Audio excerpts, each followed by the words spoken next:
ನೀನು ಎಷ್ಟು ಸಲ ಜಿಮ್ಗೆ ಹೋಗ್ತೀಯಾ? ನೀನು ಎಷ್ಟು ಸಲ ಯೋಚನೆ ಮಾಡ್ತೀಯಾ? ನೀನು ಎಷ್ಟು ಸಲ ತಿಂತೀಯಾ? ಸೊ ನಮ್ಮ ಡೈಲಿ ಲೈಫಲ್ಲಿ ಯೂಸ್ ಮಾಡುವಂತಹ ಇಂತಹ ಕನ್ನಡ ಸೆಂಟೆನ್ಸ್ಗಳನ್ನ ಅಥವಾ ಇಂತಹ ಕನ್ನಡ ಪ್ರಶ್ನೆಗಳನ್ನ ಇಂಗ್ಲಿಷ್ ಅಲ್ಲಿ ಹೇಳೋದು ಹೇಗೆ? ಅಂದ್ರೆ ಯಾವುದಾದ್ರೂ ಒಂದು ಕೆಲಸವನ್ನ ಎಷ್ಟು ಸಲ ಮಾಡ್ತೀಯಾ ಅಂತ ಬೇರೆಯವ್ರನ್ನ ಕೇಳೋದಕ್ಕೆ ನಾವು ಇಂಗ್ಲಿಷ್ ಅಲ್ಲಿ ಯಾವ ರೀತಿಯ ಸೆಂಟೆನ್ಸ್ ಸ್ಟ್ರಕ್ಚರ್ ಅನ್ನ ಯೂಸ್ ಮಾಡಬೇಕು ಅನ್ನೋದನ್ನ ಇವತ್ತಿನ ವಿಡಿಯೋದಲ್ಲಿ ತಿಳ್ಕೊಳ್ಳೋಣ, ಜೊತೆಗೆ ಕಲ್ತ್ಕೊಳ್ಳೋಣ.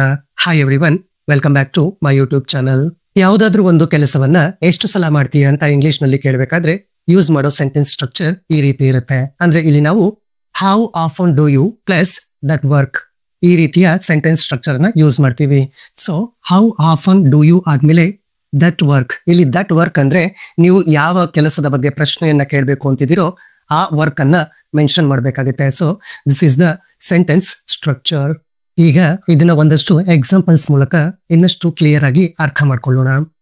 ನೀನು ಎಷ್ಟು ಸಲ ಜಿಮ್ಗೆ ಹೋಗ್ತೀಯಾ ಅಥವಾ ನೀವು ಎಷ್ಟು ಸಲ ಜಿಮ್ಗೆ ಹೋಗ್ತೀರಾ? ಸೊ ಈಗಾಗಲೇ ನಾನು ಸೆಂಟೆನ್ಸ್ ಸ್ಟ್ರಕ್ಚರ್ ಅನ್ನ ಹೇಳಿದ್ದೆ. ಸೊ ಅದನ್ನ ಯೂಸ್ ಮಾಡ್ಕೊಳ್ಳೋಣ. How often do you. So sentence structure ಪ್ರಕಾರ first how often do you, ಎಷ್ಟು ಸಲ ಅಂತ ಕೇಳೋದಕ್ಕೆ how often do you plus that work. ಇಲ್ಲಿ ದಟ್ ವರ್ಕ್ ಯಾವುದು ಅಂದ್ರೆ ಜಿಮ್ಗೆ ಹೋಗೋದು. So how often do you go to the gym.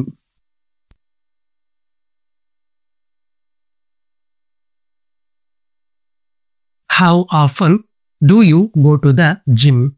Next one, ನೀನು ಎಷ್ಟು ಸಲ ಯೋಚನೆ ಮಾಡ್ತೀಯಾ ಅಥವಾ ನೀವು ಎಷ್ಟು ಸಲ ಯೋಚನೆ ಮಾಡ್ತೀರಾ?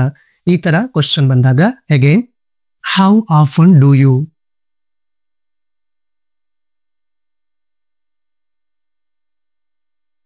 How often do you think. So ಯೋಚನೆ ಮಾಡೋದನ್ನ ಥಿಂಕ್ ಅಂತ ಹೇಳ್ತೀವಿ. So how often do you think. Next one, ನೀನು ಎಷ್ಟು ಸಲ ತಿಂತೀಯಾ ಅಥವಾ ನೀವು ಎಷ್ಟು ಸಲ ತಿಂತೀರಾ?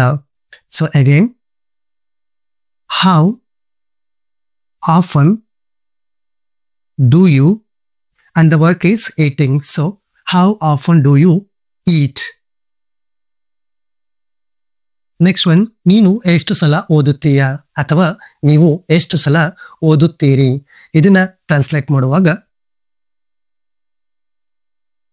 How often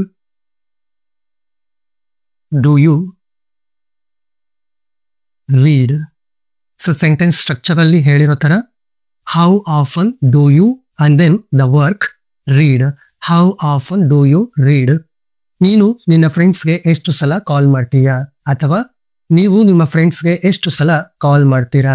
again how often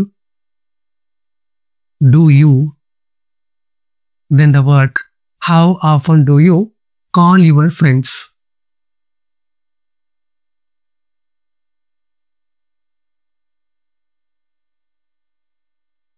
how often do you call your friends. And last one, ನೀನು ಎಷ್ಟು ಸಲ ಈ ಸಿನಿಮಾ ನೋಡ್ತೀಯಾ ಅಥವಾ ನೀವು ಎಷ್ಟು ಸಲ ಈ ಸಿನಿಮಾ ನೋಡ್ತೀರಾ? How often do you watch this movie.